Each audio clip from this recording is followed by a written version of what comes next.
सभी हमारे युवा बच्चों को और सुंदर साथ को भी बहुत बहुत प्रणाम। आज का हमारा विषय है जागो अनेक जगह। खुद जागृत हो और दूसरों को भी जागृत करो। कि अर्थात ये जो हम इतनी बातें अच्छी अच्छी सुन रहे हैं, आध्यात्मिक ज्ञान के बारे में, धार्मिक ज्ञान के बारे में, सहनशीलता के बारे में, इस वाणी से क्या होता है, क्या कुछ मिलता है हमें। हम इतना कुछ ले रहे हैं तो हमारी इच्छा अंदर से ऐसा लगेगा कि यदि मैं इस सुख को ले रही हूं, हम ले रहे हैं तो औरों को भी तो दें। अगर हमने अब ये सुख औरों को भी देना है, औरों को भी जगाना है, तो क्या करें, कैसा करें कि जिससे ये वाणी हमारी फैल सके। क्योंकि हम देखते हैं कि और भी मत पंथ पैंडे कितने हैं जो चारों तरफ, जैसे कि अक्सर मैं बोलती हूँ ब्रह्मा कुमारी मत कितना आगे बढ़ चुका है। यहाँ पर स्वामी नारायण मत, वो भी कितना फैल चुका है। राधा स्वामी मत को देखो, निरंकारी मत को देखो, बेशुमार पंथ पैंडे हैं जो इतना फैल चुके हैं, जिनका हालांकि कोई मूल नहीं है। लेकिन राजी ने हमें ऐसी वाणी दी है, ऐसी तारतम वाणी दी है, जिससे आध्यात्मिक जगत के अंदर हम उनके हर प्रश्नों का उत्तर दे सकते हैं। ये संशय रहित वाणी है, जिसमें कोई भी संशय नहीं है, जिसे हम बेशक की लंबी कह रहे। पर इस वाणी को फैलाएं तो कैसे फैलाएं? यदि और संप्रदाय आगे बढ़ रही हैं, तो आखिर क्या कारण है कि हम आगे नहीं बढ़ सके? क्योंकि हमारे प्रचार प्रसार का कुछ तरीका अच्छा नहीं। जो एक सब ने अपना रखा है बहुत तरीके से, उनके अंदर क्या क्या गुण हैं, हमें उन गुणों को भी जीवन में ले। जैसे कि आज हम मीडिया के द्वारा तो काफी वाणी का प्रचार कर रहे हैं, वाणी को फैला रहे हैं। छोटे छोटे क्लिप बना करके हम फेसबुक पर, यूट्यूब पर सब दे रहे हैं। सब बहुत नहीं, हमारा जो ज्ञान है, जो हम सुन सबको देना चाहते हैं, अभी हमारी चाल कैसी है? सिर्फ चींटी की चाल है। और चींटी की चाल से हम कितना आगे बढ़ पाएंगे? हम मीडिया के द्वारा अपनी चर्चाएं भी सब तक पहुंचा रहे हैं, और भी एक पारब्रह्म की पहचान क्या है उसको भी करवा रहे हैं। ये संसार क्या, स्वप्न में ब्रह्मांड कैसा है, इसकी उत्पत्ति कैसे हुई, इन सब बातों को लेकर के खीर और नीर का बेवरा करके हम सबको समझा रहे हैं, सुना रहे हैं। पर फिर भी हम देख रहे हैं कि जो जागने का कार्य तेजी से बढ़ना चाहिए वो नहीं बढ़ पा रहा। इसके लिए हमें क्या करना चाहिए, कैसे आगे बढ़ें, कैसे ये अपने दिल का दर्द हम सब तक पहुंचा सकें। जो सुख हमें मिलते हैं वो दूसरों को भी दें। क्योंकि हम तारतम लेते हैं तो हम बोलते हैं, ए सुख देऊं ब्रह्म सृष्टि को तो मैं अंगना नार, तब मैं अंगना नार हूं यदि मैं सुख औरों को भी दूं। इसको देने के लिए हम कुछ ऐसी ऐसी फोल्डर्स तैयार करते हैं। जैसे कुछ हमारे पास किताबें हैं, जैसे कि तमस के पार है, बोध मंजरी है, या हमारे ब्रह्मांड रहस्य है, निजानंद योग है, निजानंद दर्शन है। ऐसी हमारे पास कुछ किताबें हैं जिनको हम बहुत जा करके घर घर में भी बांटते हैं। यहाँ कभी कहीं बड़े बड़े प्रोग्राम होते हैं, वहां जा करके भी हम बांटते हैं। जैसे कि अभी पीछे हमने नासिक में प्रोग्राम कुंभ का मेला लगा था, वहां बहुत साहित्य बांटा। और इसके उसके बाद उज्जैन में लगा था, वहां पर भी बांटा। हरिद्वार में भी गए, वहां पर भी बांटा। और इस बार हमारे ज्ञानपीठ से हमारे जो आचार्यगण हैं और कुछ बालिक हैं, वो वहां पर गए प्रयागराज में। उन्होंने जाकर के बातचीत भी की और जाकर के अपना साहित्य भी बांटा। अब अगर हम साहित्य बांट करके आ जाते हैं, थोड़ा सा उनको समझा भी आते हैं, तो शायद इस तरह से लगता है कि मुझे कुछ ज्यादा उन पर प्रभाव नहीं पड़ पाता। हाँ, अगर कोई परम धाम की आत्म है तो वो वाणी कहती है, एक लवे होसी टूट टूट, बेहाथ बनल का होएगा साथी, एक लवे होसी टूट टूट, वो समझ जाएगा। पर ये सारा संसार हम देखते हैं कैसे आवागमन के चक्कर में फंसा हुआ है, 84 लाख योनियों में फंसा हुआ है। और हमारी वाणी कहती है, सुख शीतल करूं संसार। हमने सारे संसार को अखंड करने के लिए आए हैं, क्योंकि चौपाई कहती, निज नाम सोई जाहिर हुआ, जाकी सब दुनी राह देकर, मुक्त देसी ब्रह्मांड को आए ब्रह्म आत्म सत। वो निज नाम, वो तारतम वाणी की महिमा क्या है, जिससे हम सारे संसार को, जो हमारी इसकी इंतजार कर रहा है कि वो पारब्रह्म आए, और जब वो आए तो हम भी अखंड मुक्ति को प्राप्त करें। अब ये ज्ञान हमें फैलाना है तो क्या करें? हमें कुछ ऐसे कार्य करना चाहिए, जैसे कि जहां भी, चाहे वो मुरारी बापू का प्रोग्राम हो या किसी का भी बड़े बड़े प्रोग्राम होते हैं, रितिम्बरा है या किशोर जया किशोरी है, वहां जाकर के हम अपना साहित्य भी बांटें, उनको समझाने की भी कोशिश करें। और हम ऐसे कुछ नक्शे तैयार करें जिसमें कि, जैसे कि नक्शे में शहर ब्रह्मांड का नक्शा हो, अक्षर का, योग माया का ब्रह्मांड, और ऊपर परम धाम अक्षरातीत के ब्रह्मांड का। हम सबको समझाएं कि शहर ब्रह्मांड क्या है, अक्षर का योग माया का ब्रह्मांड क्या है, परम धाम क्या है। ये शहर ब्रह्मांड में कैसे 14 लोगों का ब्रह्मांड है, उसके ऊपर कैसे शून्य है, कैसे निरंजन निराकार का ब्रह्मांड है। ये ब्रह्मांड जो है शहर ब्रह्मांड, महाप्रलय में लय को प्राप्त हो जाता है। और उससे ऊपर कैसे बेहद का ब्रह्मांड है, कैसे वहां पर वेदों का स्थान है, कैसे काल निरंजन का स्थान है, कैसे लीलाएं अखंड हैं। इस तरह से समझाते हुए इसी के द्वारा प्रणव ब्रह्म कहाँ है, रोधिनी शक्ति कहाँ है, प्रणव ब्रह्म का ही स्वप्निक स्वरूप आदि नारायण है, ये स्वप्न का ब्रह्मांड है। और आगे योग माया से ऊपर परम धाम, हम उनको समझा सकते हैं परम धाम के बारे में, तब उनको पहचान होगी।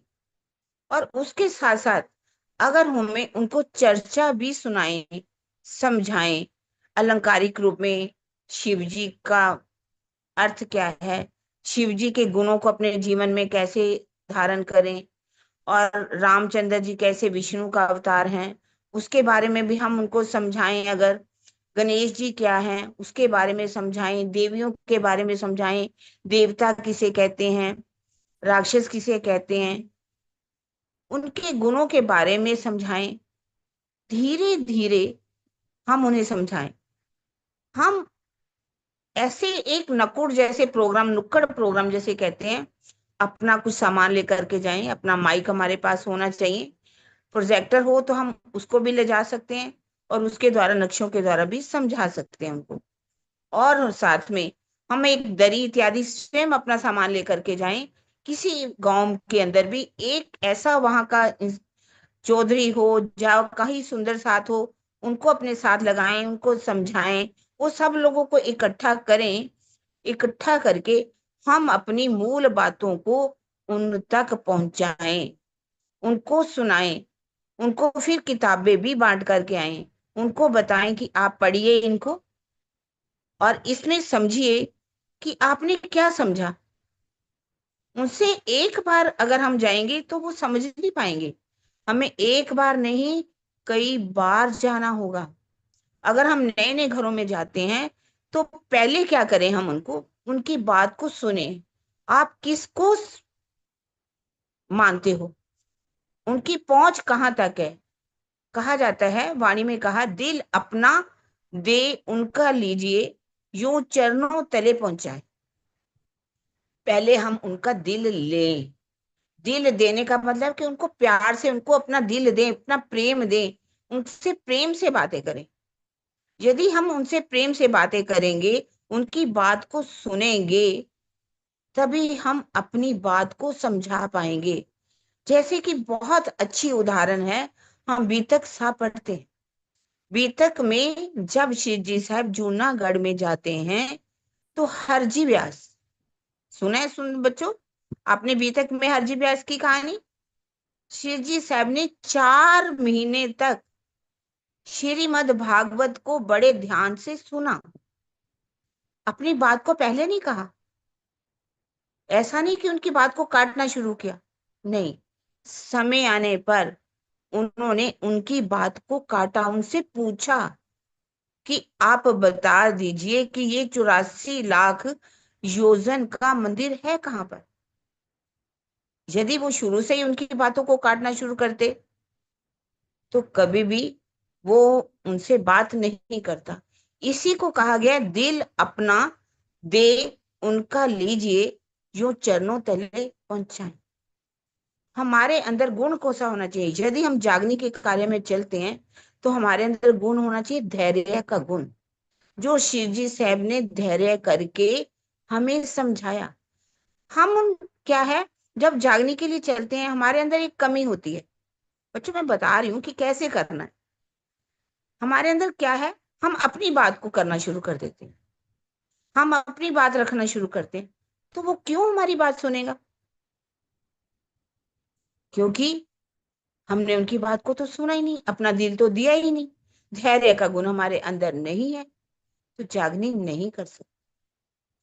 और भी एक बात, हमें कभी भी किसी की बात को सुन करके उन पर कटाक्ष नहीं करना, उनको कटु वचन नहीं कहने।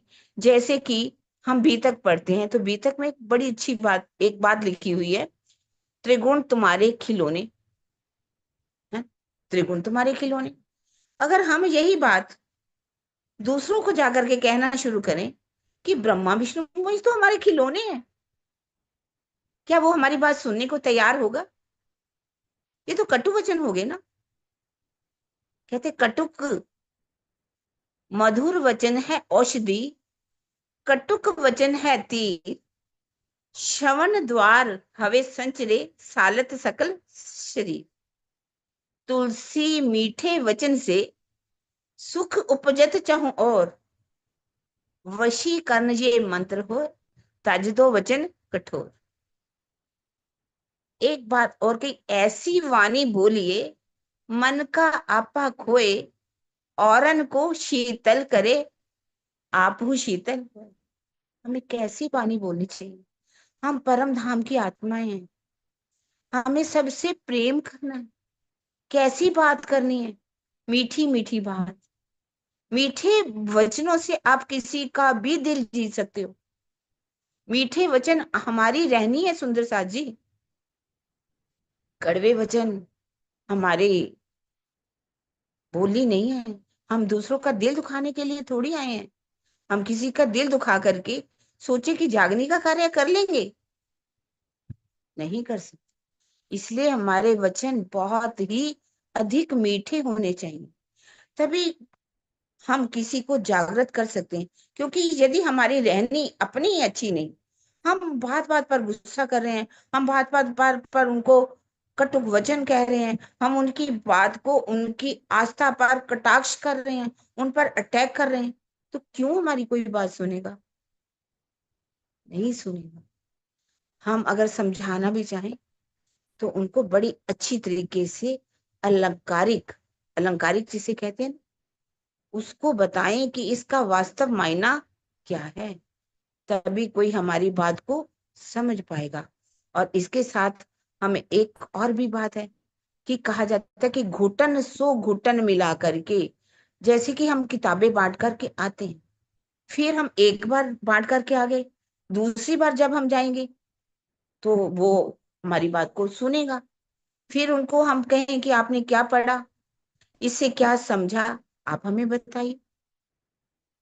तो कभी कभी ऐसा भी होता है कि यदि हम 2 बार या तीसरी बार किसी के घर जाए ना, जिनको अच्छा नहीं लगता ना, वो दरवाजा भी नहीं खोलेंगे हमें, कहेंगे नहीं नहीं, हम घर पे नहीं है आज, हम फ्री नहीं है, हम आपकी बात नहीं सुन सकते।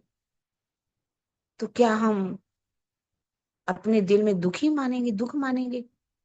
हमें दुखी होना चाहिए, हमें कभी भी दुखी नहीं होना।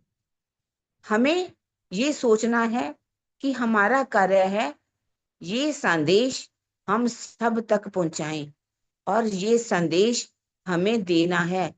राजी कहते हैं वाणी में, मेरी सुध दे औरों को, तो चले तुम्हारा हुक्म। यदि आप मेरी सुध औरों को दोगे तो फिर आपका हुक्म चलेगा। आप धनी का कार्य कर रहे हो, आपकी बात को सब मानेंगे। आपकी रहनी को देख करके सब कहेंगे कि वास्तव में ये बात तो करते हैं, ये वास्तव में ब्रह्म सृष्टि है। इनके अंदर हम कितना भी बुरी बात कह रहे हैं, जहां कठोर वचन कह रहे हैं, लेकिन इनको बुरा नहीं लग रहा। इस तरह से कुछ गुणों को हमें अपने जीवन में उतारना होगा। हमें अपनी बात को दूसरों को कहना होगा। हमें वेद शास्त्रों का अध्ययन करना होगा, स्वाध्याय करना होगा। जब हम स्वाध्याय करेंगे,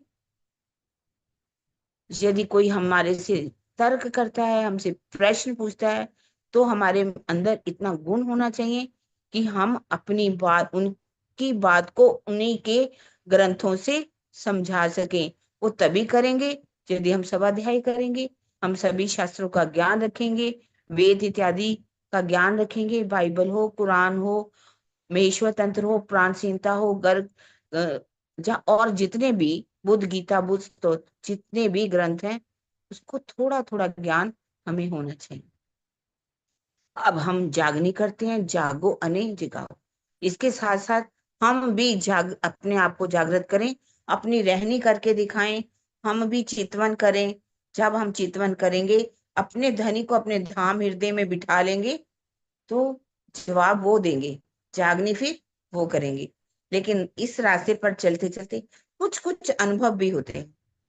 उन अनुभवों का वर्णन कि जागने के समय जब करते हैं, तो क्या क्या हमें जाल भी रास्ते में आता है ना, कठिनाइयों का सामना भी करना पड़ता है। तो उनके बारे में और कैसे जागने के बारे में हमारे ही गुरुकुल की एक बालिका रोशनी जी इस पर अपना वक्तव्य रखेगी। हमारी रोशनी जी।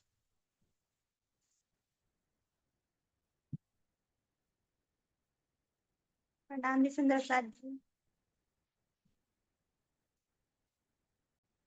जैसा कि हम सब सुंदर साथ में अभी अभी सुना कि हमारी माता जी ने बताया कि जागने को हम किस प्रकार से कर सकते हैं, क्योंकि हम सब जानते हैं आज का जो समय है वो बहुत ही महत्वपूर्ण है।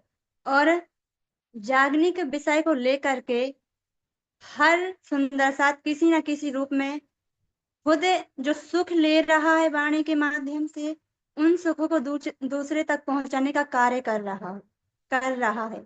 या वो फोन के माध्यम से हो, या फिर साहित्य के माध्यम से हो, या आपस में बात करने के माध्यम से, किसी भी तरीके से ले सकते हैं। तो इसी प्रकार से हम सब यहाँ से बच्चे भी बीतक के लिए बाहर जाते हैं, तो वहां भी हम सबको कुछ ना कुछ अनुभव होते हैं, जिनको हम आप सबके सामने थोड़ा सा रख रहे हैं। हम सब जानते हैं कि 5वें दिन की लीला से देखा जाए, तो जब से श्री जी ने जागनी की है, तो उनके समय में भी कितनी अधिक कठिनाइयां आई हैं, और उन्होंने उन सब को पार किया है। और वहीं बीता के माध्यम से हमें सिखाया है कि किस प्रकार से आगे के समय में हमें जागनी करनी है, किस प्रकार से वह सुख हमें लेना है, और वह जो सुख हम ले रहे हैं, वह सुख हमें दूसरे सुंदर साथ तक पहुंचाना है।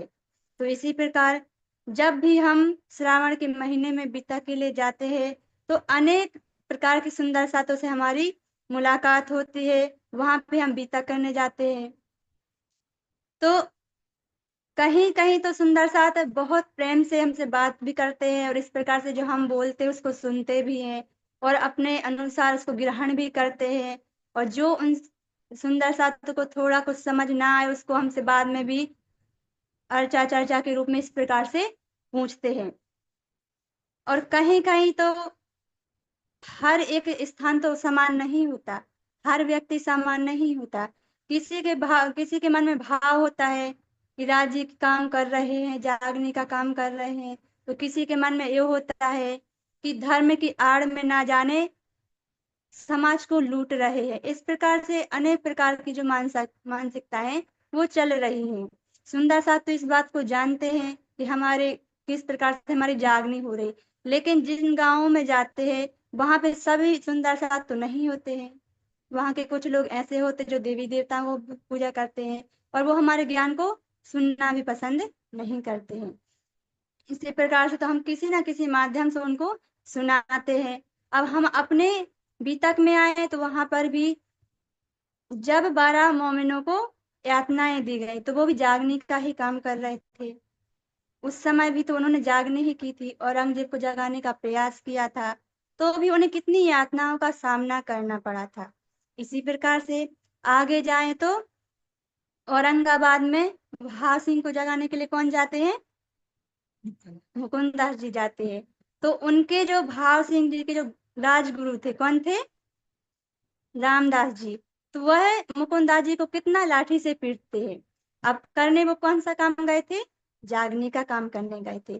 तो इस प्रकार से हमारे धामधनी जो 5वें दिन की लीला से उसके पहले और अब जो लीला चल रही है जागने की, तो उन्होंने भी अनेक प्रकार से कष्टों का सामना किया है। तो इसी प्रकार से अब हम भी कहीं पे जाते हैं तो अनेक कष्टों का सामना हमें करना पड़ता है, लेकिन धामधनी की मेहर से, उनके प्रेम से सारी बाधाएं दूर हो जाती हैं और उनकी एकमात्र हमें यही एहसास रहता है कि किस प्रकार से हम जो ज्ञान, जो प्रेम दूसरे सुंदर साथ को देना चाहते हैं वो किस प्रकार से दे। तो यह शक्ति, यह आत्मबल हमारा बना रहता है और चाहे कितने भी कष्ट क्यों ना आए, लेकिन हमारा जो एक आत्मबल है, एक दृढ़ विश्वास है, दृढ़ संकल्प है कि चाहे कुछ भी हो जाए, कितनी भी बाधाएं आए, हमें हमारे जो कार्य को सिद्ध करना है, हमें यह हमारा जो उद्देश्य है वह सब सुंदर सातों तक पहुंचाना है, तो हम इसी में अटक रहते हैं।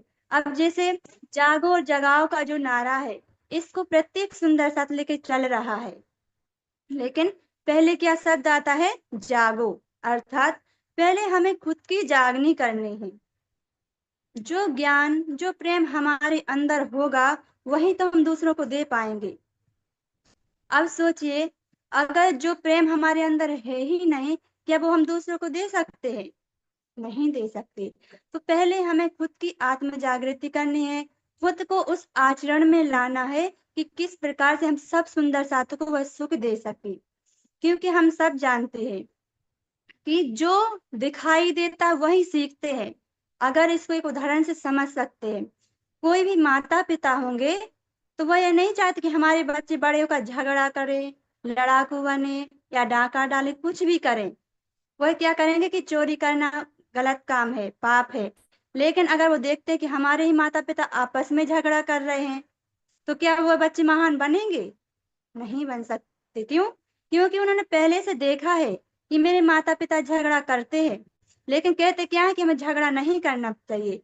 तो जो उन्होंने कहा कि हमें झगड़ा नहीं करना चाहिए, वो नहीं मानेंगे, और उन्होंने देखा तो वही उनके मन में बात बैठ जाती है। इसी प्रकार से जो हमारे रहनी में है, जो दिख रहा है वही सब लेंगे, वही सब देखेंगे, और जो हम शब्द कह रहे हैं यह शब्दों की सीमा है, और यह सुनेंगे तो सब, लेकिन आचरण में नहीं लेंगे।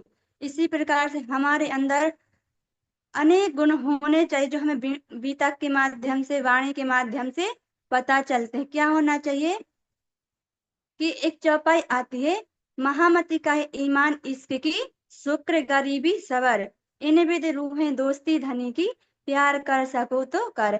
हमारे अंदर क्षमा होनी चाहिए, धैर्य होने चाहिए, विनम्रता होनी चाहिए, प्रेम होना चाहिए, इस प्रकार से समर्पण भी होना चाहिए। ये सारे गुण होने चाहिए। प्रकृति हमें सिखाती है कि हमें किस प्रकार से क्षमाशील बनना चाहिए, इसी प्रकार से हमें किस प्रकार से धैर्यवान बनना चाहिए।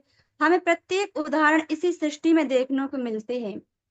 जिनके पास परमात्मा का वो अखंड प्रेम नहीं है, वो ज्ञान नहीं है, वो है हमारे लिए सिखाते कि किस प्रकार से रहना चाहिए। अनेक उदाहरण के माध्यम से देख सकते हैं कि जितने भी महापुरुष हुए, उन्होंने कितने संघर्ष करके आज उनका नाम अमर है। वो दयानंद सरस्वती जी हो या फिर गौतम बुद्ध हो या आदि शंकराचार्य कोई भी हो, तो उन्होंने समाज को क्या दिया है? वह उन्होंने पहले खुद तप किया है, उस चीज से वह खुद गुजरे हैं, और तब जाके उन्होंने समाज को वह ज्ञान दिया है, एक मानवता का सूत्र दिया है। उसी प्रकार से हमारे लिए आज का जो समय है, हमें खुद अपनी रहनी पर निर्धारित करना है कि जो ज्ञान हम दूसरों को दे रहे हैं, जो शब्द हम बोल रहे हैं, क्या वो हमारे अंदर खुद हैं? जिस प्रकार से एक घड़ा होता है, जब वह खुद शीतल होता है तभी वह जल को शीतल कर सकता है। ऐसा तो नहीं है कि घड़ा खुद गर्म रहता हो और दूसरों को शीतल करता हो, पहले उसको खुद शीतल होना पड़ता है। उसी प्रकार से हमें भी अपने अंदर प्रेम लाना है, ईमान लाना है, समर्पण लाना है, तभी तो जो हम कह रहे हैं, जो हमारे शब्द हैं, वो हमारे शब्द हमारे आचरण में दिखने चाहिए। और जब हमारा ऐसा रहनी, हमारा ऐसा स्वभाव हो जाएगा, तो सुंदर सत अपनी आप आकर्षित हो जाएंगे। फिर हमें उनको बताने की आवश्यकता नहीं पड़ेगी कि रहनी क्या है, धैर्य कैसे रखना चाहिए, समर्पण कैसे करना चाहिए। फिर हमें उनको शब्दों के माध्यम से बताना नहीं पड़ेगा, उनको हमारी रहनी के माध्यम से पता चलेगा। तो हमारे धाम धनी जिन्होंने आज हमें इतना प्रेम दिया है, अपना इतना इश्क लड़ा रहे हैं, इतना ईमान दिया है, हमें वाणी के माध्यम से सिखाया है कि हमें किस प्रकार से इस जागने कार्य को लेके चलना है, इस जागने कार्य में चलना है। तो उसको हम अपने ज्ञान के अनुसार, प्रेम के अनुसार, आचरण के अनुसार ले, और जो प्रेम हमें मिल रहा है वह प्रेम हम सब सुंदर साथों को दे। इन्हीं शब्दों के साथ मैं अपनी वाणी को विराम देती हूँ। बोलिए श्री प्राणनाथ प्यारे की जय। प्रणाम जी।